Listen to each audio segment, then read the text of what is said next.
और वैसे ये चीज इजी रहती है या मुश्किल रहती है कि घर में सारे ही म्यूजिकल है तो फीडबैक्स या ये चीजें ज्यादा आती है, या फिर वो आपको रोकते तो टोकते ही नहीं बिल्कुल भी कि वो कुछ भी करो, ऐसा है? क्योंकि देखो जनरली पता है क्या, अब एक बच्चा है ना, जैसे जी मैं ही हूँ, अब मेरे जी को एनिमेशन मल्टीमीडिया करना था।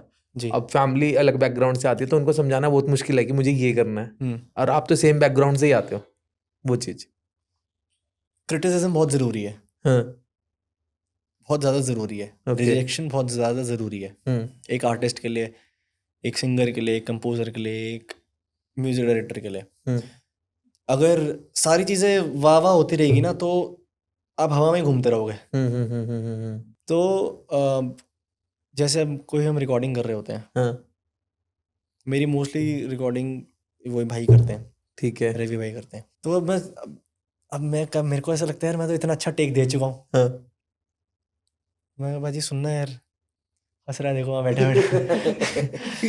मैंने भाई सुनना यार, हाँ। कोई जवाब नहीं, क्या कर, पूरा सिलेक्ट करा डिलीट। मेरा मन करता है यार हाय, चलो कोई नहीं। जब जब जहाँ जो चीज़ गलत होती है वो तो गलत होगी, उसको गलत को सही तो आप कर ही नहीं सकते ना। तो क्रिटिसिज्म भी बहुत ज़रूरी है, जरूरी है। साइड बाय साइड अप्रिसिएशन भी ज़रूरी है, हम्म। पर इतनी भी अप्रिसिएशन ज़रूरी नहीं है कि भाई कि अप्रिशिएट ही होता रहे होता रहे होता रहे कुछ भी चल रहा है। जैसे म्यूजिकल फैमिली है, जी उसको मतलब आप additionally as a advantage count करते हो, या फिर उसको मतलब आपको लगता है कि यार नहीं होने चाहिए थे, मतलब जो मैं करता हूँ उसमें काफी रोक टोक होती है, ऐसा कुछ नहीं मतलब नहीं ऐसा एडवांटेज है कि म्यूजिकली होने का फैमिली का? बड़ा ही ट्विस्टेड सा क्वेश्चन है आपका ये वाला।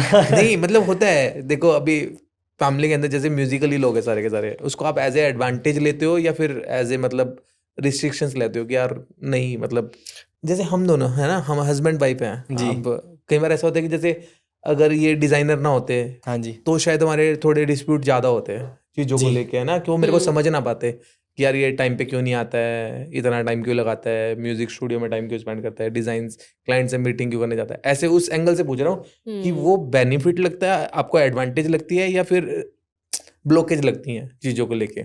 ऐसा कुछ भी नहीं है हाँ। ना। मैं उसको हाँ ऑब्वियसली एडवांटेज है, एडवांटेज ही है ना। बट उस चीज़ को कभी मैंने मिसयूज़ नहीं किया ना, कभी सोचा कि अरे यार अच्छा मुझे कौन ऐसे रोक देगा, नहीं।